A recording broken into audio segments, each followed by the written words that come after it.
네, 우리는 지금까지 요한복음에 기록된 예수님의 7번의 자기소개 중에 4가지, 즉 나는 생명의 떡이다, 나는 세상의 빛이다, 나는 양의 문이다, 나는 선한 목자다에 관해 살펴보았고 또한 정리해 보았습니다. 그리고 오늘 지금부터는 나는 부활이요 생명이다 라는 예수님의 자기소개에 집중해 보도록 하겠습니다.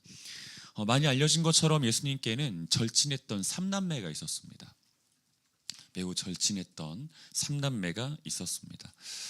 그들은 슬픔의 집이라는 뜻의 베다니에 사는 사람들로서 이 마지인 나사로와 두 여동생 곧 마르다와 마리아였습니다. 예수님은 그들과의 교제를 기뻐하셨습니다. 그리고 즐거워하셨습니다. 예수님은 그들과의 대화를 좋아하셨고 그들과 함께하는 시간을 기다리셨습니다. 더불어 예수님께 있어서 그들의 집은 가장 편안한 곳이었고 언제든 들어가서 쉴 수 있는 쉼터 같은 곳이었습니다. 저는 우리 교회가 예수님에게 있어 베다니 3남매와 같은 교회였으면 좋겠고 또 베다니 3남매의 집과 같은 교회였으면 좋겠습니다. 여러분들은 어떠세요?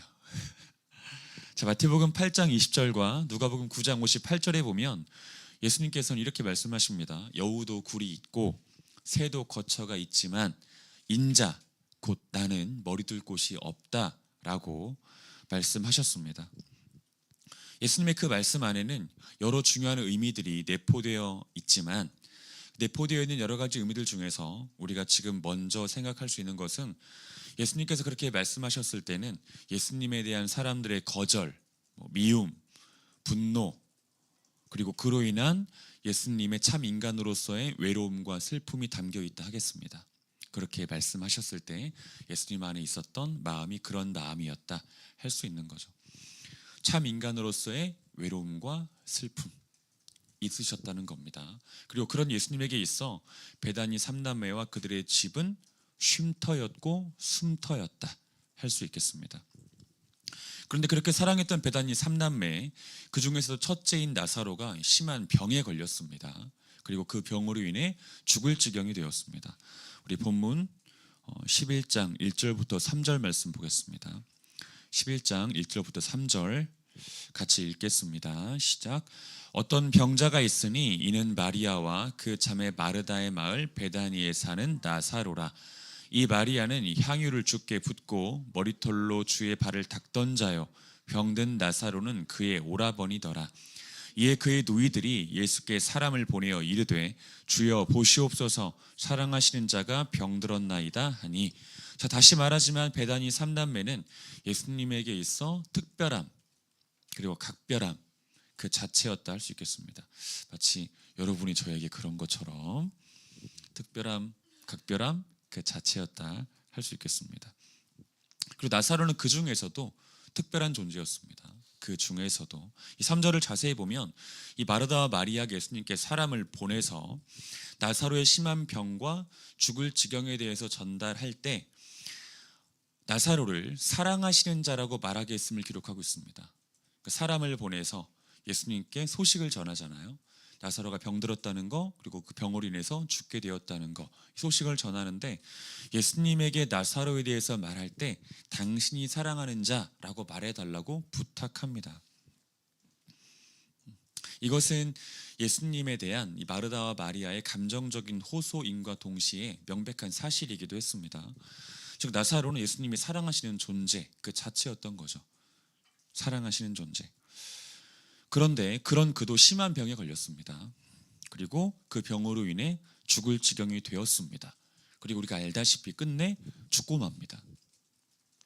자, 오늘 우리가 가장 먼저 도착해야 되는 메시지는 바로 여기다, 이것이다 할 수 있습니다. 모든 사람은 병듭니다.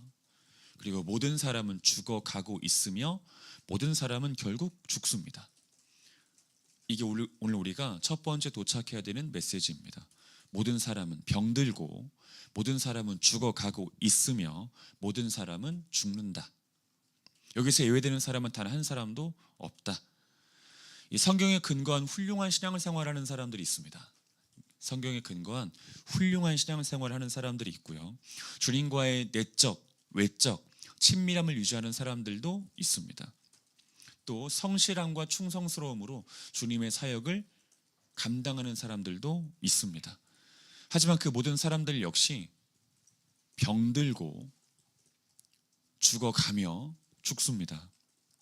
우리가 지난 수요일에 살펴보았던 이 창세기 셋의 족보 기억해 보시면 다들 알게 되실 겁니다.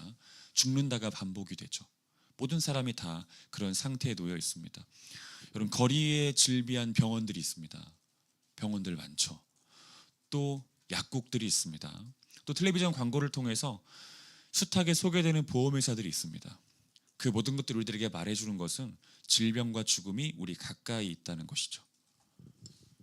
멀리 있지 않다는 겁니다. 우리들의 눈앞에, 우리들의 코앞에 있다는 사실입니다. 첫 번째 메시지에 관해서 제가 여러 말을 여러분들에게 하지는 않겠습니다. 하지만 이 말씀은 꼭 드리겠습니다. 이 자리에 앉아있는 사람들 중에 아담의 후손이 아닌 사람은 단 한 사람도 없습니다. 따라서 그로부터 시작된 원죄를 유전받지 않은 사람들 단 한 사람도 없습니다. 또 원죄의 결과인 죄성과 죄책, 질병과 사망으로부터 자유로운 사람 역시 단 한 명도 없습니다. 지금 이 자리에 앉아있는 사람들 중에 100년 후에도 존재할 사람 없습니다. 히브리서 9장 27절에 기록된 바 한 번 죽는 것은 사람에게 정해진 것입니다. 이 죽음에서 예외되는 사람은 단 한 사람도 없습니다. 우리는 몇 년 혹은 몇십 년 안에 모두 죽을 것이고 모두 하나님의 심판대 앞에 설 것이며 그 심판의 결과에 따라 어디든 가 있을 겁니다.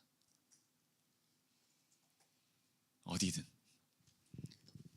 부디 좋은 곳에 가십시오. 다시 본문으로 돌아가 보겠습니다. 예수님은 마르다와 마리아가 보낸 어떤 사람을 통해서 사랑하는 나사로가 심한 병에 걸렸다는 사실과 그 병으로 인해 죽어가고 있다는 사실, 이 사실을 듣게 되셨습니다. 그런데 예수님께서는 어찌된 일이신지 요지부동이셨죠. 움직이지 않으십니다. 반응을 보이지 않으신다는 거죠. 그리고 나사로가 죽은 뒤에야 베다니로 향하셨습니다. 그리고 그가 장사된 지 4일이 지난 뒤 그의 무덤에 도착하셨습니다. 제가 이 사이에 일어났던 되게 많은 일들이 있는데 이 일들은 나중에 예수님의 행적 설교할 때 자세하게 말씀드리도록 하겠습니다. 자, 무덤에 도착하셨습니다. 예수님이. 그리고 그런 예수님을 가장 먼저 맞이한 존재는 이 3남매 중에 둘째인 마르다입니다. 그녀는 나사로의 무덤 앞에 서신 예수님께 이렇게 말했습니다. 21절 22절 읽겠습니다. 21절과 22절 읽습니다. 시작. 마르다가 예수께 여짜오되 주께서 여기 계셨더라면 내 오라버니가 죽지 아니하였겠나이다. 그러나 나는 이제라도 주께서 무엇이든지 하나님께 구하시는 것을 하나님이 주실 줄을 아나이다. 자, 일단 첫 절인 21절은 마르다가 굉장히 지금 감정적인 상태에 놓여 있었다는 것을 가르쳐 줍니다. 첫 절인 21절은 마르다가 굉장히 감정적인 상태였다라는 것을 말해줘요. 즉 그녀가 예수님을 향한 인간적인 섭섭함을 가지고 있었다는 것이 확인되는 겁니다. 그리고 우리는 그런 그녀를 이해하지 못할 이유가 전혀 없습니다. 앞서 읽었던 요한복음 11장 1절부터 3절까지에서의 기록처럼 이 마르다는 나사로의 치유를 위해서 절박한 마음으로 사람을 보냈습니다. 아주 절박한 마음으로. 그리고 예수님께서 가지고 계시는 그 사랑과 긍휼과 능력에 호소했습니다. 그러나 예수님께서는 그녀의 절박한 호소에도 불구하고 요지부동이셨습니다. 섭섭하죠. 섭섭합니다. 그리고 나사로가 죽은 지 이틀이 지나서야 베다니로 향하셨습니다. 굉장히 섭섭하죠. 하루도 아니고 이틀이 지나서야 베다니로 향하셨어요. 또 하루면 올 수 있는 길에서 이틀이나 더 소비하셨습니다. 30km 좀 떨어져 있었거든요. 예수님이 계신 곳과 나사로의 무덤 사이의 거리는 하루면 갈 수 있는 거리인데 이 하루면 갈 수 있는 거리에서 이틀이나 소비하셨습니다. 그리고 나사로가 죽은 지 총 4일이 지나서야 그의 무덤 앞에 도착하셨습니다. 섭섭하죠. 섭섭합니다. 서운합니다. 자, 이러니 마르다가 인간적인 섭섭함을 느끼지 않을 도리가 없습니다. 자, 여러분들 같으면 어떻게 하시겠습니까? 안 섭섭하시겠습니까? 당연히 섭섭하죠.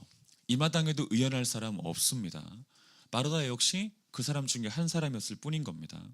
그러나 사랑하는 여러분, 본문 21절과 22절은 단지 마르다의 섭섭한 감정 상태만을 말해주는 것은 아닙니다. 본문 21절과 22절은 그 마당에도 산산조각 나지 않은 마르다의 신앙을 말해주고 있습니다. 이 판국에도 이 마당에도 산산조각 나지 않은 마르다의 신앙을 가르쳐주고 있어요. 자, 마르다는 예수님을 병든 이를 살리시는 분이라고 고백하고 있습니다. 여전히 나사로가 죽었음에도 불구하고 예수님을 여전히 이렇게 인정하고 있는 겁니다. 병든 이를 살리시는 분. 또 지금이라도 예수님이 구하시는 것은 하나님이 들어주신다고 고백하고 있습니다. 지금이라도 예수님이 기도하시는 것은 하나님이 들어주신다라고 고백하고 있어요. 신앙이 산산조각 나지 않은 겁니다. 이뿐 아닙니다. 본문 23절을 보십시오. 23절을 보니까 예수님은 그녀의 오라비인 나사로가 다시 살 것이다라고 말씀하시는데 그때 마르다는 이렇게 반응을 합니다. 24절 말씀 읽겠습니다. 24절 읽습니다. 시작. 마르다가 이르되 마지막 날 부활 때에는 다시 살아날 줄을 내가 아나이다. 사실 이 고백은 많은 의미를 담고 있는 고백이고 우리가 오늘 그 의미 중에 하나를 살펴보기는 하겠지만 지금 당장 우리가 기억해야 되는 것은 그녀가 부활신앙을 가지고 있었다는 겁니다. 부활신앙. 이 신앙에도 단계와 과정이 있는데 사실 부활신앙을 가지고 있다고 하는 것은 가장 높은 차원의 신앙을 가지고 있다는 말과 같습니다. 그런 신앙을 고백하고 있는 겁니다. 부활신앙. 사랑하는 여러분, 저는 이 지점에서 여러분에게 두 번째 메시지를 좀 드리고자 합니다. 마르다의 신앙이 산산조각 나지 않았다. 마르다의 신앙이 산산조각 나지 않았다. 오라비의 죽음이라고 하는 이 고통스러운 상황이 닥쳤음에도 불구하고 또 그 속에서 감정적인 요동을 겪고 있었음에도 불구하고 그녀의 신앙은 부서지거나 깨지거나 무너지지 않았습니다. 오라비의 죽음. 사실 고아였을 거라고 추정하거든요. 이 삼남매는. 이제 고아였을 거라고 추정되는 이 삼남매에 있어서 나사로라는 존재는 아빠죠. 그리고 엄마였을 겁니다. 그런데 그런 오라비가 젊은 나이에 죽었어요. 당연히 신앙이 흔들릴 법도 한데 신앙이 산산조각 나지 않습니다. 고통스러운 상황이고 비참한 상황인데 이 마당에도 여전한 신앙을 가지고 있습니다. 감정적인 요동을 겪고 있음에도 불구하고 여전한 신앙을 가지고 있다는 거죠. 그녀의 신앙은 부서지거나 깨지거나 무너지지 않았습니다. 저랑은 좀 다른 것 같아요. 저는 저희 아버지 돌아가셨을 때 한두 달 정도를 하루에 20시간씩 잤거든요. 일부러 잤어요. 일부러. 너무 고통스러워서 아버지가 보고 싶기도 하고 받아들일 수 없는 현실이라고 느껴졌기 때문에 그랬는데 마르다가 확실히 저보다는 몇 수 위입니다. 아무튼 그랬습니다. 자, 그렇다면 그 이유는 무엇일까? 이 마르다가 흔들리지 않았던 이유, 흔들렸지만 신앙이 산산조각 나지 않았던 이유, 이 마당에도 이 판국에도 신앙이 완전히 부서지지 않았던 이유 무엇이었을까? 첫 번째 생각해야 되는 건 당연히 하나님의 은혜죠. 그를 붙들어 주시는 하나님의 은혜, 끝까지 그를 책임져 주시는 하나님의 은혜가 그 가운데 있었기 때문에 그녀의 신앙이 흔들리되 완전히 부서지지는 않았던 겁니다. 그와 동시에 우리가 기억해야 되는 건 하나님의 말씀을 아는 지식 때문이었다라는 사실이죠. 하나님의 말씀을 아는 지식, 그 지식이 그녀의 믿음이 산산조각 나지 않도록 지켜주었다 할 수 있습니다. 조금 더 자세히 보겠습니다. 이 마르다는 예수님은 병을 고치시는 분이라고 고백하고 있습니다. 예수님은 병을 고치시는 분, 심지어 죽을 병에 걸렸어도 살려내실 수 있는 분이라는 신앙을 고백하고 있습니다. 그리고 그러한 그녀의 신앙 고백은 그녀가 보고 들었던 것으로 인한 것이었습니다. 즉 예수님께서는 이 본문 속 사건이 일어나기 전에 이 수많은 병자들을 고치셨죠. 아주 많은 병자들을. 또 본문 속 사건이 일어나기 전에 두 사람을 살리셨습니다. 혹시 누군지 아십니까?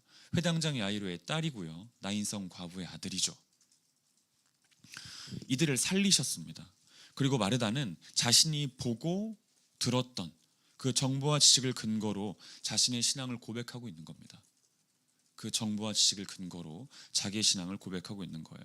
더불어 그녀는, 이 마르다는 너의 오라비가 다시 살 것이라고 말씀하신 예수님의 말씀에 마지막 부활 때에는 다시 살아날 줄을 제가 압니다 라고 고백하는데, 이 역시 본문 직전에 있었던, 또 본문 이전에 있었던 예수님의 부활에 관한 가르침, 자세하게 말씀을 드리면 요한복음 2장 19, 21절, 요한복음 5장 21절, 29절, 마태복음 12장 40절인데, 이 가르침이 기반한 것이거나 또는 이 바리새인들을 통해서 이스라엘 사회에 가르쳐졌던 부활에 관한 가르침으로 인한 것이었을 겁니다.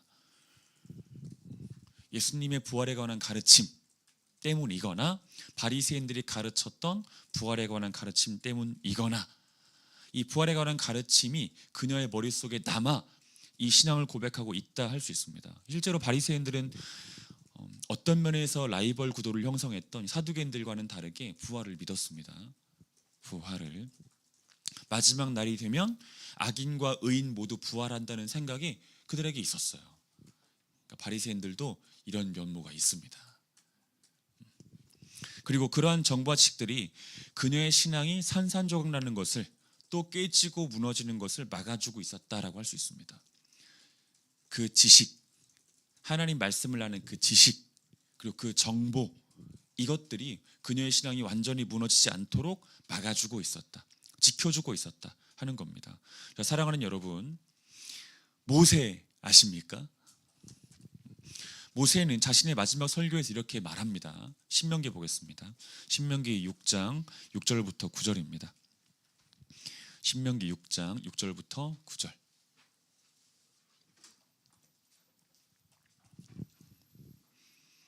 신명기 6장 6절부터 9절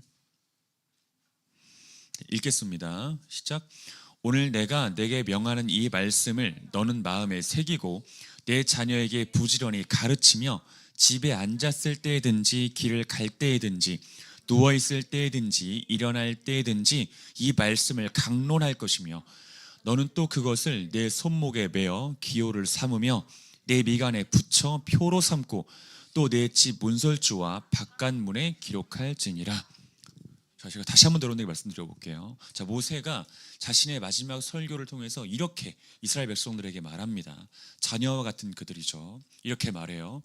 오늘 내가 너에게 명하는 이 말씀을 너는 마음에 새기고 너의 자녀에게 부지런히 가르치며 집에 앉았을 때든지 길을 갈 때든지 누워있을 때든지 일어날 때든지 이 말씀을 강론할 것이며, 너는 또 그것을 내 손목에 매어 기호를 삼으며 내 미간에 붙여 표로 삼고 또 내 집 문설주와 바깥문에 기록할지니라. 이렇게 설교합니다. 자, 이 설교는 모세의 유언적 메시지라고 할 수 있습니다. 모세의 유언적 메시지. 그는 이 사랑하는 이스라엘 백성들, 마치 아들 같고 딸 같은 이스라엘 백성들이 우상과 우상 문화로 점철된 가나안 땅에서도 하나님의 사람으로서의 모양과 자태를 가지며 살기를 바랬습니다. 그리고 그들의 신앙이 완전히 산산조각나지 않기를 바랬습니다.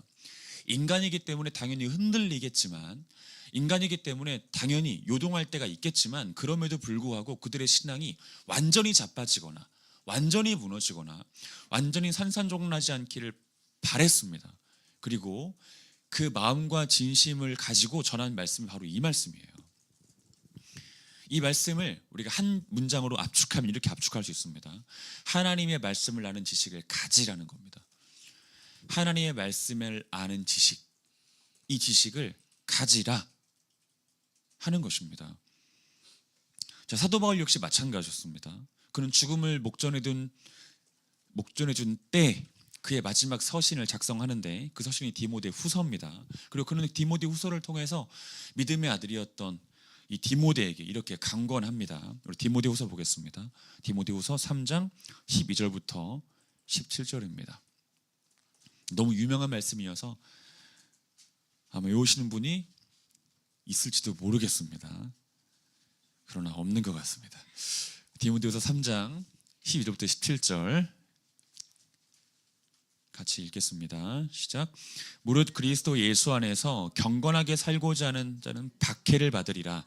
악한 사람들과 속이는 자들은 더욱 악하여져서 속이기도 하고 속기도 하나니 그러나 너는 배우고 확신한 일에 거하라. 너는 내가 누구에게서 배운 것을 알며 또 어려서부터 성경을 알았나니 성경은 능히 너로 하여금 그리스도 예수 안에 있는 믿음으로 말미암아 구원에 이르는 지혜가 있게 하느니라. 모든 성경은 하나님의 감동으로 된 것으로 교훈과 책망과 바르게 함과 의로 교육하기에 유익하니 이는 하나님의 사람으로 온전하게 하며 모든 선한 일을 행할 능력을 갖추게 하려 함이라. 디모데를 향한 바울의 당부 분명합니다. 하나님의 말씀을 아는 지식 가운데 거하라는 거죠. 하나님의 말씀을 아는 지식 안에 거하라는 겁니다. 이 바울은 이 경건하게 살고자 하는 디모데의 마음을 알고 있었습니다. 정말 디모데는 경건하게 살고 싶었습니다. 경건하게. 여러분들도 다 경건하게 살고 싶으시죠? 비록 현실은 불경건하지만 진심은 있죠. 경건하게 살고자 하는 진심. 아니면 여러분들이 정말 기독교인인지 그리스도인인지 의심해 봐야 돼요. 바울은 경건하게 살고자 하는 디모데의 진심을 알고 있었습니다. 그리고 그런 그에게 찾아올 박해 역시 알고 있었습니다. 여러분, 경건하게 살고자 하는 자는 어려움을 당합니다. 그리고 박해를 당합니다. 바울은 이것을 알고 있었죠. 여러분들의 삶에 박해가 없고 어려움이 없다면 기본적으로 여러분들이 경건하게 살고자 하는 마음이 없는 겁니다.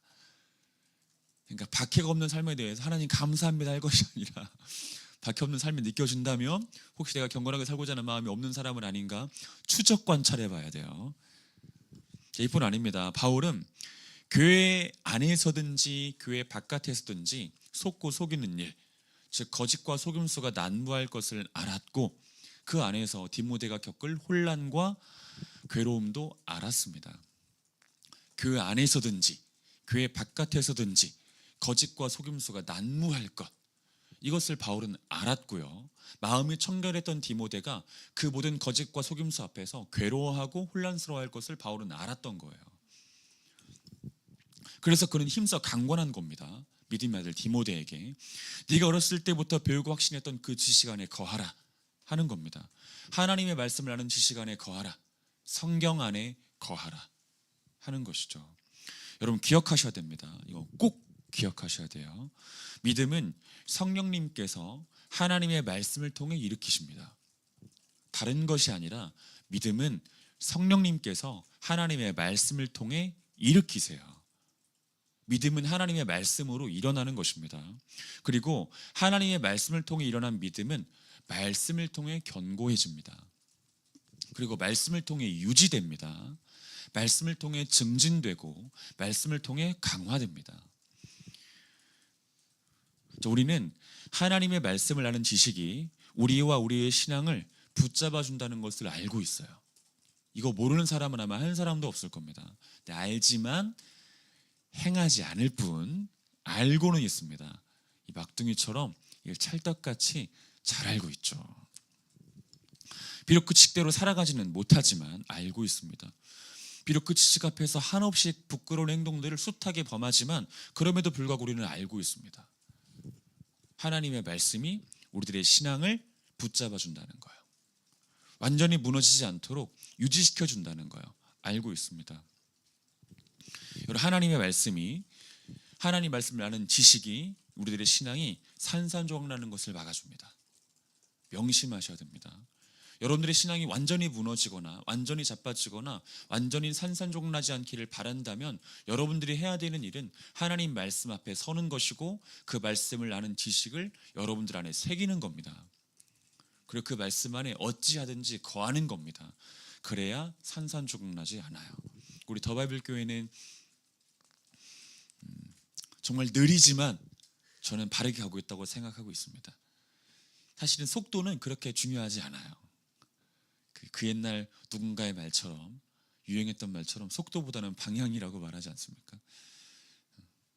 비록 좀 느리더라도, 좀 더디더라도 말씀을 좀 꼼꼼하게 가르치기 위해서 노력하는 교회가 저는 우리 교회라고 생각하는데, 이렇게 하는 이유는 무엇이냐면 여러분들의 신앙이 이 세상 속에서 완전히 부서지는 것을 막기 위해서예요. 완전히 산산종나는 것을 막기 위해서 비록 더디지만 여러분들에게 말씀을 가르치려고 하는 것입니다. 사랑하는 여러분, 하나님의 말씀을 아는 지식을 바라셔야 됩니다. 하나님 말씀을 아는 지식을 원하셔야 됩니다. 그리고 그 말씀을 아는 지식을 갈망하셔야 됩니다. 요한복음 17장 3절은 이렇게 증언하고 있습니다. 우리 병기 아버님이 이미 외우신 그 구절이죠. 요한복음 17장 3절 같이 읽어보겠습니다. 읽겠습니다. 시작. 영생은 곧 유일하신 참 하나님과 그가 보내신 자 예수 그리스도를 아는 것이니이다. 영생을 무엇이라고 정의합니까? 영생은 곧 유일하신 참 하나님과 그가 보내신 자 예수 그리스도를 아는 것이라고 말합니다. 이것이 곧 영생이라고 말하고 영생의 본질이라고 이야기를 하고 있죠. 여기서 말하는 알은 궁극적으로는 하나님과 인격적인 관계고요. 인격적인 관계 안에서 싹 트는 사랑입니다. 여기서의 알은. 그러나 반드시 포함시켜야 되는 것이 있는데 그것은 바로 하나님의 말씀을 아는 지식입니다. 하나님 말씀을 아는 지식, 이것을 포함하는 겁니다. 여러분, 영생이라고 하는 것, 또한 영생의 삶을 산다고 하는 것은 하나님의 말씀을 아는 지식을 계속 습득해 나가는 과정 가운데 있다는 말과 같아요. 하나님 말씀을 계속 습득해가는 과정 속에 있는 거예요. 이걸 기뻐하는 거예요. 이걸 즐거워하는 거예요. 이거 자체가 영생이고 영생을 살아가는 삶을 말하는 겁니다. 이것 자체가. 여러분 기억하십시오. 두 번째 메시지입니다. 하나님 말씀을 아는 지식 가운데 거하세요. 그 지식이 여러분들의 신앙이 산산조각나는 것을, 여러분들의 삶이 완전히 무너지거나 부서지는 것을 막아줄 겁니다. 아시겠죠? 말씀이 가진 힘이에요. 하나님께서 말씀해 주신 능력입니다. 마지막 메시지입니다. 자, 다시 말하지만 마르다의 신앙 고백은 훌륭했습니다. 그리고 하나님의 뜻에 정확히 일치하는 것이었습니다. 예수님께서 그녀의 고백에 책망을 더하시지 않은 이유가 바로 여기 있습니다. 그녀의 고백이 훌륭했어요. 그리고 하나님의 뜻에 일치했습니다. 그러니까 여러분들도 이 마르다와 같은 신앙 고백을 할 수 있으면 참 좋겠습니다. 이 훌륭한 신앙 고백. 사실은 근데 여러분들이 훌륭한 신앙 고백을 하려면 제가 훌륭히 가르쳐야 돼요. 그래야 훌륭한 신앙 고백이 나옵니다. 그러니까 마르다가 이런 신앙 고백을 훌륭하게 할 수 있었던 이유는 그녀가 예수님으로부터 배웠기 때문이고요. 바리새인들의 가르침이 부분적으로 옳았기 때문이에요. 마르다의 신앙 고백은 훌륭했고 하나님의 뜻에 일치했습니다. 예수님께서 그녀에게 책망하시지 않은 이유가 바로 여기 있습니다. 그러나 더불어 우리가 기억해야 되는 것이 있는데 예수님은 그녀의 신앙 고백에 칭찬도 하지 않으셨다는 겁니다. 책망도 하지 않으셨지만 칭찬도 하지 않으셨어요. 결론부터 말하면 예수님께서는 마르다의 신앙의 현 주소를 알고 계셨습니다. 그녀의 신앙 고백 이면에 있는 신앙의 현 주소, 그 현 주소를 예수님께서 알고 계셨기 때문에 그녀의 훌륭한 신앙 고백에 칭찬을 하시지 않은 겁니다. 책망하시지도 않으셨지만. 자, 그렇다면 마르다가 갖고 있었던 신앙의 현 주소, 신앙 고백 이면에 감추어져 있던 신앙의 현 주소는 과연 무엇이었을까? 정리하면 이렇습니다. 지식과 고백을 따라가지 못하는 신앙. 지식과 고백을 따라가지 못하는 신앙. 또 고백과 관념의 차원에 머물러 있는 신앙. 훌륭한 지식과 고백은 가졌지만 현재적이거나 실제적이지는 않은 신앙. 그녀의 신앙의 현 주소였습니다. 지식과 고백을 따라가지 못하는 신앙, 고백과 관념의 차원에 머물러 있는 신앙, 훌륭한 지식과 고백은 가졌지만 현재적이거나 실제적이지는 않은 신앙. 그녀가 가지고 있는 신앙의 현 주소입니다. 누가 생각나죠? 바로 우리입니다. 우리. 다시 한번 예수님과 마르다의 대화를 살펴보겠습니다. 우리 본문 21절부터 24절 말씀 읽어보겠습니다. 21절부터 24절입니다. 읽습니다. 시작.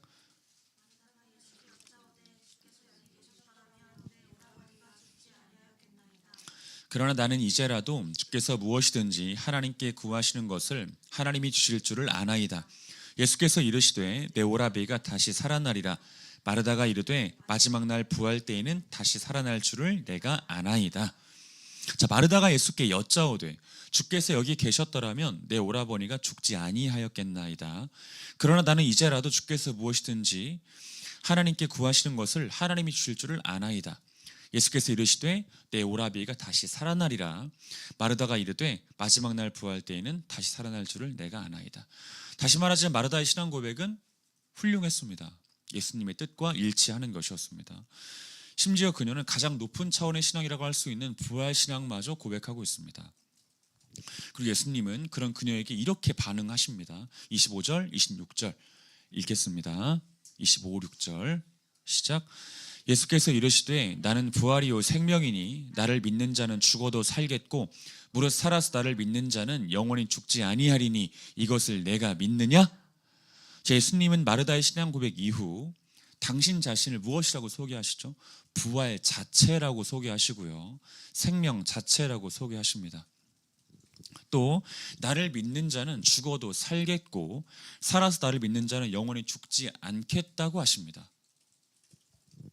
영원히 죽지 않는다라고 말씀하시죠.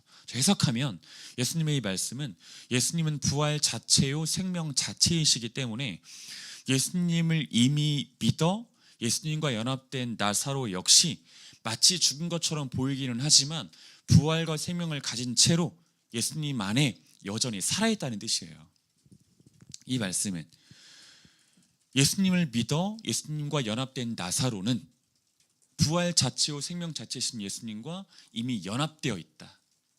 그리고 부활 자체요 생명 자체이신 예수님과 연합되었다는 것은 곧 나사로가 겉으로 볼 때는 죽은 것처럼 보이지만 부활 자체요 생명 자체이신 예수님과 함께 여전히 살아있다는 것을 말해주는 겁니다. 그리고 이런 사실은 그의 다시 살아남을 통해서 나중에 증거되죠. 여러분 잘 보십시오. 예수님은 자기 자신을 부활을 주실 분 내지는 생명을 주실 분이라고 소개하지 않습니다. 부활을 장차 주실 분이라고 소개하지 않아요. 생명을 장차 주실 분이라고 소개하지 않습니다. 나사로 역시 장차 살아날 사람이라고 말하지 않고 지금 살아있는 사람이라고 말하고 있어요. 예수님은요. 여러분 기억하셔야 됩니다. 자, 본문 25절과 26절에 기록된 예수님의 말씀은 모두 다 현재적 표현이에요. 본문 25절과 26절에 기록된 예수님의 말씀은 모두가 다 현재적인 표현이고요, 또 실제적인 표현입니다. 장차 어떻게 해주겠다가 아니라 지금 이렇다는 말씀을 하시는 거죠. 부활을 주시는 분, 생명을 주시는 분이 아니라 지금 부활 자체이신 분, 지금 생명 자체이신 분이라고 소개하고 있습니다. 제가 추가해서 말씀을 드리자면 이 본절에 기록된 생명이라고 하는 단어가 있죠. 조회. 이 생명이라고 하는 단어는 요한복음 전체 맥락 속에서 영생이라는 단어와 동의어예요. 영생이라는 단어와 동의어입니다. 이 생명이라는 단어는. 그런데 이 생명이라는 단어는 언제 쓰이는 단어냐면 예수님께서 무엇인가를 현재적으로 말씀하실 때, 구원에 관해서 현재적으로 말씀하실 때, 영생에 관해서 실제적으로 말씀하실 때 이 생명이라는 표현을 씁니다. 예수님의 모든 말씀은 마르다를 향하신 모든 말씀은 현재적인 표현으로, 실제적인 표현으로 가득 차 있어요. 그리고 그렇게 현재적이며 실제적인 표현들로만 마르다에게 말씀하신 예수님의 의도는 명징하다 할 수 있습니다. 마르다의 신앙을 지식, 관념, 고백의 차원에서 끌어내어 견인하여 현재적이며 실제적인 신앙으로 새롭게 하시기 위해서죠. 지식의 차원에 머물러 있고 이 관념의 차원에 머물러 있고 고백의 차원에 머물러 있는 마르다의 신앙이 현재적으로 바뀌고 실제적으로 변할 수 있도록 예수님께서 마르다에게 어떤 말씀을 하실 때 모두 다 현재적인 표현을 쓰시고 실제적인 표현을 쓰시는 겁니다. 그녀의 신앙을 변화시켜 주시기 위해서요. 현재적 신앙으로 실제적 신앙으로 확장시키고 확산시켜 주시기 위해서요. 그리고 26절 하반절에 기록된 이것을 내가 믿느냐라고 하는 질문은 그런 예수 그리스도의 뜨거운 마음을 반영해 주는 기록이에요. 자, 그렇다면 마르다는 어떤 반응을 보일까? 자, 이것을 내가 믿느냐 하신 예수님의 말씀. 다시 말하지만 예수님의 이 질문은 마르다의 신앙을 새롭게 하시기 위한 예수님의 뜨거운 열심이 담긴 질문이란 말이에요. 그 질문 앞에서 마르다는 어떤 반응을 보일까? 27절 보겠습니다. 27절 읽겠습니다. 시작.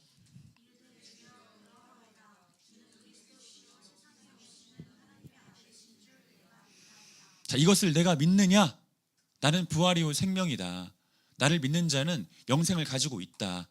죽지 않는다라고 말씀하신 예수님의 말씀, 그리고 예수님께서 그 이후 이것을 내가 믿느냐라고 마르다에게 물어보시는데 마르다가 대답하는 거예요. 예수님은 그리스도이십니다. 세상에 오신 하나님의 아들이십니다. 제가 이것을 믿습니다라고 말합니다. 이번에도 그녀의 고백은 훌륭해요. 그러니까 마르다의 고백은 기본적으로 훌륭함을 탑재하고 있어요. 훌륭합니다. 그 어떤 이들은 이 마르다의 고백을 마태복음 16장 16절에 있었던 베드로의 고백과 유사한 고백이라고 인정해 줍니다. 그런데 곰곰이 생각해보고 곰곰이 살펴볼수록 이상한 게 있습니다. 뭐냐면 이 마르다의 대답은 예수님의 대답과 크게 연관성이 없어요. 예수님의 질문과 예수님 하신 말씀과.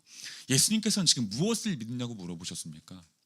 예수님이 부활 자체이고 생명 자체인 걸 믿느냐고요. 예수님을 믿는 사람은 예수님의 부활과 연합되었다는 사실을 믿느냐고요. 예수님의 영생과 생명과 연합되었다는 사실을 믿느냐고요.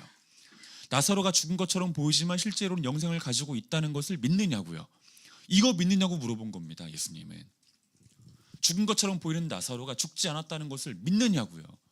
예수님 안에서 여전히 살아있다는 것을 믿느냐고요. 이걸 물어보신 건데 마르다의 답은 다른 답이에요. 예수님이 그리스도이신 것과 세상에 오신 하나님의 아들이신 것을 믿는다라고 말할 뿐입니다. 자, 이것은 무엇을 말해주는 겁니까? 이 연관성 없는 대답, 훌륭한 고백이기는 하지만 이런 연관성 없는 대답을 하는 마르다의 이런 모습은 무엇을 말해주는 거죠? 그녀가 예수님의 말씀을 온전히 믿지 않았다는 것을 말해주는 겁니다. 그녀가 예수님의 말씀을 온전히 믿지 않았다는 것을 말해주는 거예요. 그리고 그와 동시에 지식, 관념, 고백의 차원에 머물러 있었던 그녀의 신앙을 현재적이며 실질적인 차원으로 끌어내려 하신 예수 그리스도의 마음을 그녀가 회피했다는 것을 말해주는 겁니다. 회피했다고요. 예수 그리스도의 마음을, 예수 그리스도의 뜻을 그녀가 회피했다고요. 회피. 그리고 마르다의 이러한 의도적 회피는 이후에 기록된 그녀에 관한 두 개의 기록을 통해 더욱더 분명해져요. 차례대로 한번 보겠습니다. 우리 본문 28절 보겠습니다. 요한복음 11장 28절입니다. 읽습니다. 시작. 이 말을 하고 돌아가서 가만히 그 자매를 불러 말하되 선생님이 오셔서 너를 부르신다 하니. 자, 방금 읽은 구절은 마르다가 자신에게 현재적이며 실질적인 신앙을 요구하시는 예수님의 대화가 채 끝나기도 전에 그 자리를 떠나 마리아에게 향하고 자기 대신 마리아를 예수님의 대화 상대로 대체하는 장면이에요. 이 장면은 자신의 신앙을, 이 관념, 지식, 고백의 차원에 머물러 있는 자신의 신앙을 현재적이며 실질적인 차원으로 바꾸어 주시려고 하시는 예수 그리스도의 대화, 이 대화가 채 끝나지도 않았는데 그저 자기 할 말 한 다음에 마리아에게 향하는 장면, 그리고 자기 동생 마리아를 자기를 대신한 예수님의 대화 상대로 대체하는 장면이 방금 읽었던 요한복음 11장 28절입니다. 회피죠. 회피. 예수님과의 대화 회피입니다. 엄밀히 말하면 이 대화 속에 담긴 예수 그리스도의 열심과 의지에 대한 회피라고 할 수 있어요. 더불어 39절 보겠습니다. 11장 39절 읽겠습니다. 시작. 예수께서 이르시되 돌을 옮겨 놓으라 하시니 그 죽은 자의 누이 마르다가 이르되 주여 죽은 지가 나흘이 되었음에 벌써 냄새가 나나이다. 자, 방금 읽은 구절은 나사로를 살리시기 위해서 예수님께서 사람들에게 돌을 옮겨 놓으라 명령하실 때 마르다가 한 말이에요. 죽은 지가 나흘이나 되어 벌써 냄새가 납니다. 이 대꾸하는 장면이죠. 자, 사랑하는 여러분, 그녀의 신앙은 하나님의 말씀을 아는 지식으로 인해서 산산조각나지 않은 신앙입니다. 하나님의 말씀을 아는 지식으로 인해서 산산조각나지 않은 신앙이에요. 슬픈 상황, 괴로운 현실 속에서도 완전히 무너지지 않은 신앙, 그녀의 신앙이었습니다. 하지만 그렇다고 해서 그녀의 신앙이 그 이상의 힘을 가진 신앙이었다고 말할 수는 없어요. 그 이상의 힘을 가진 신앙이었다고 말할 수 없습니다. 즉 그녀의 신앙이 매우 현재적인 신앙이고 매우 실질적인 신앙이었다고도 말할 수 없는 겁니다. 그리고 이것이 이 시대의 절대 다수의 기독교인들의 신앙 상태입니다. 우리 중에 이 신앙의 상태에서 예외되는 사람은 제가 볼 때는 없어요. 이 중에 한 명도 없어요. 아닌 것처럼 앉아있지만 없습니다. 저를 비롯해서. 지식을 가지고 있습니다. 여러분 대부분 다 지식 가지고 계시죠? 이제 병기 아버님마저 지식을 가지기 시작하셨어요. 다 지식을 가지고 있습니다. 신앙 고백도 훌륭해요. 신앙 고백도. 여러분 다 입은 버젓이 살아있잖아요. 그렇죠? 신앙 고백도 훌륭합니다. 지식도 가지고 있고 신앙 고백도 가지고 있습니다. 그리고 신앙이 완전히 파산나지도 않았어요. 완전히 산산조각나지도 않았습니다. 하지만 딱 거기까지인 상태죠. 거기까지인 상태. 지식의 차원에서 못 벗어나는 상태예요. 고백과 관념의 차원에서 못 벗어나는 상태예요. 온갖 피상성으로 점철된 상태예요. 현재적이거나 실제적이지 않은 상태예요. 그의 신앙이. 근데 예수님께서는 이런 신앙에서 우리가 벗어나기를 바라시죠. 이런 신앙에서 우리가 하루속히 벗어나기를 바라십니다. 그래서 어떤 일을 하십니다. 그리고 하셨고요. 일단 본문 속에 있는 마르다를 비롯한 이 마리아, 그러니까 이 마르다가 예수님과의 대화 도중에 마리아에게 가잖아요. 근데 예수님께서 이걸 허락하시잖아요. 여러분 같으면 어떻게 하시겠습니까? 저 같으면 이렇게 할 것 같거든요. 나랑 얘기하는 중간에 누가 단대로 가네? 그럼 저는 부릅니다. 야야야야 일로 와봐 부른단 말이에요. 이제 장 끝났어. 듣고 가. 차에 타든지 이렇게 할 텐데 그렇게 안 하세요. 허락하십니다. 섭리적으로 이 일을. 그리고 실제로 마리아가 새로운 대화 상대로 대체되는 것을 허락하세요. 이유는 무엇입니까? 마리아의 신앙 역시 마르다와 크게 다르지 않았기 때문이에요. 그리고 하필 예수님께서는 이 4일이 지난 시점에 나사로의 무덤 앞에 도착하시잖아요. 4일이 지난 시점에 왜 이렇게 하시는 겁니까? 그 사람들이 가장 많이 모인 때에 도착하셨죠. 왜 이렇게 하시는 거죠? 마르다와 마리아의 신앙, 그리고 이스라엘 백성들의 신앙이 크게 다르지 않았기 때문이에요. 다 지식, 고백, 관념의 차원에 머무는 신앙이었기 때문입니다. 현재적이거나 실제적이지 않은 신앙을 가지고 있었기 때문에 예수님께서는 그들 앞에서 현재적인 신앙과 실질적인 신앙이 무엇인지를 가르쳐 주기를 원하셨고 그들을 그런 신앙으로 견인해 주시기를 바라셨던 거예요. 그래서 이런 일을 행하시는 겁니다. 11장 43절, 44절 읽겠습니다. 시작. 이 말씀을 하시고 큰 소리로 나사로여 나오라 부르시니 죽은 자가 수족을 배로 동인 채로 나오는데 그 얼굴은 수건에 쌓였더라. 예수께서 이르시되 풀어놓아 다니게 하라 하시니라. 예수님께서 당신이 하신 그 말씀이 현재 일로 이루어지게 하시죠. 현재 일로. 나사로를 부활시키시잖아요. 다시 살아나게 하시잖아요. 현재 일로 일어나게 하십니다. 당신의 말씀이 현실로 이루어지는 이 일들을 직접 목격하게 하심으로 마르다든 마리아든 모여있는 사람들이든 그들 모두가 다 현지적 신앙을 가질 수 있도록 도우시는 겁니다. 말씀이 현실이 되는 그 일을 통해서 그들의 신앙을 그렇게 바꿔주시는 거죠. 그 우리에게는 더 큰 일을 보이셨으니 그 일이 바로 예수 그리스도의 부활입니다. 예수 그리스도의 부활이요. 우리들의 신앙이 지식, 고백, 관념의 차원에 머무르지 않도록 예수님께서 더 확실한 증거를 보여주셨어요. 더 확실한 증거, 현지적인 신앙이 되도록, 실제적인 신앙이 되도록 확실한 증거를 보여주셨습니다. 그 증거가 바로 예수 그리스도의 부활이에요. 예수 그리스도의 부활. 사랑하는 여러분, 예수님은 부활이요 생명입니다. 예수님은 부활이요 생명이에요. 그리고 예수님을 믿는 우리들은 이미 예수 그리스도와 연합되었기 때문에 예수 그리스도의 부활과 생명을 지닌 몸을 가지고 있습니다. 여러분들의 몸 안에 예수 그리스도의 부활과 예수 그리스도의 생명이 있어요. 왜냐하면 여러분들이 예수 그리스도와 한 몸 되었기 때문이죠. 예수 그리스도와 연합되었기 때문입니다. 예수님의 나는 부활이요 생명이라고 하는 가르침 속에서 우리가 먼저 기억해야 되는 것은 예수님은 부활 자체고 생명 자체이시구나. 그리고 예수 그리스도와 연합된 나에게도 부활과 생명이 있구나. 이걸 기억해야 돼요. 나는 부활이요 생명이라고 말씀하신 예수 그리스도의 이 에고에이미 앞에서 우리가 가장 먼저 기억해야 되는 것은 그것이죠.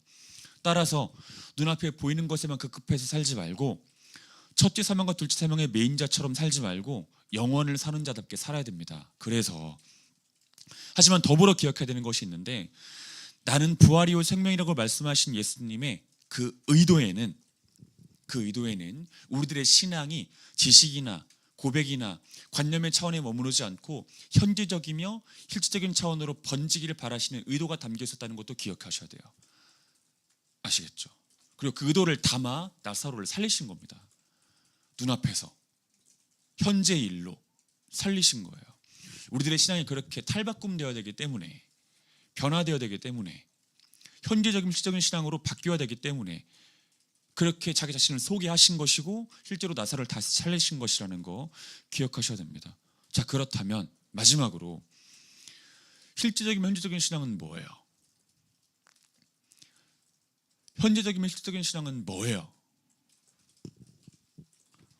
제가 두 가지를 말씀드리고 싶은데 간단하게. 첫 번째는 예수님과의 신적인 연합 속에서 부지런히 아는 바를 행하는 거예요. 이게 현재적이면 실제적인 신앙입니다. 아는 바를 행하는 거예요. 부지런히 아는 바를 행하는 거예요. 이게 실질적이면 현재적인 신앙이죠. 당연히 알고만 있지 말고 말만 하지 말고 고백만 하지 말고 행동하는 거예요.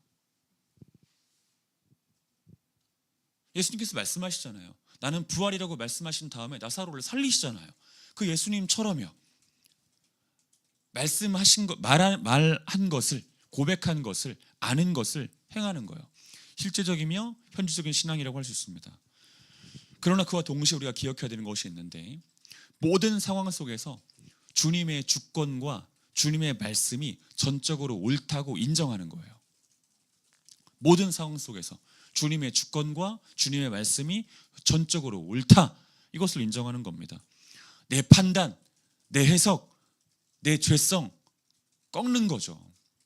그리고 주님의 말씀이 옳다고 인정하는 거죠. 내 판단이 그렇고 내 생각이 그래도 이걸 꺾는 겁니다. 자기의 이성을 경배하지 않고, 자기의 판단을 경배하지 않고, 자기의 해석을 경배하지 않고 어떤 상황 속에서든지 하나님 말씀이 옳다고 말하는 거예요. 하나님 말씀이 옳다고 인정하는 거예요. 이게 실제적이며 현재적인 신앙이라고 할 수 있어요. 이해되십니까? 사랑하는 여러분, 현재적이며 실질적인 신앙을 가지세요. 아는 바를 행하십시오. 고백한 바를 행하세요. 한 사람이 예수 그리스도를 믿어 성화의 과정에 들어가면 점점점 그의 모습이 회복이 되어지죠. 물론 전적 부패와 타락의 잔존이 남아있기는 하지만, 그 잔존 속에 살아가기는 하지만 점점점 그가 회복이 되어집니다. 특별히 그의 의지 영역이 회복이 되어지기 시작해요. 의지의 영역이. 이전에는 하나님 말씀을 행하는 것에 엄청 게을렀단 말이에요. 행하려는 시도조차 하지 않았고, 하지만 성화의 과정 속에 들어가면 이제 의지를 발휘하게 됩니다. 웨스트민스터 신앙 고백서에서 고백하고 있는 것처럼 하나님의 모든 은혜는 인간의 모든 의지를 촉발하거든요. 의지를 쓰게 돼 있습니다. 쓰셔야 됩니다. 이게 실제적이며 현재적인 신앙이에요. 동시에 다시 한번 말씀드립니다. 모든 형편과 모든 상황 속에서, 모든 환경 속에서 내 의지, 내 판단, 내 해석 꺾고 하나님의 말씀 받드는 겁니다. 이 말씀이 옳다고 인정하는 겁니다. 그리고 그걸 따라가는 겁니다. 실질적이며 현재적인 신앙이에요. 나는 부활이요 생명이라고 말씀하신 예수 그리스도의 이 에고에이미 앞에서 우리가 기억해야 되는 바, 이것이니 기억하시기 바랍니다. 같이 시간 기도하겠습니다. 우리 시간 기도할 때 좀 이렇게 기도했으면 좋겠습니다. 하나님, 저의 신앙이 지식, 관념, 고백의 차원에만 머무르지 않도록 인도해 주시옵소서. 입이라도 살아있어야 되지만 입만 산 신앙은 되지 않게 하여 주시옵소서.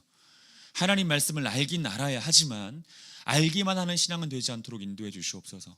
나의 삶 가운데 하나님 말씀을 행하는 일이 있도록 인도해 주시고 고백한 바를 아는 바를 지키는 일이 있도록 인도하여 주시옵소서. 더불어 모든 형편과 상황 속에서 내 의지, 내 판단, 내 이성 경배하지 않도록 주님 도와주시고 하나님 말씀이 언제나 옳다고 인정할 수 있는 하나님의 주권 앞에 경배할 수 있는 우리가 될 수 있도록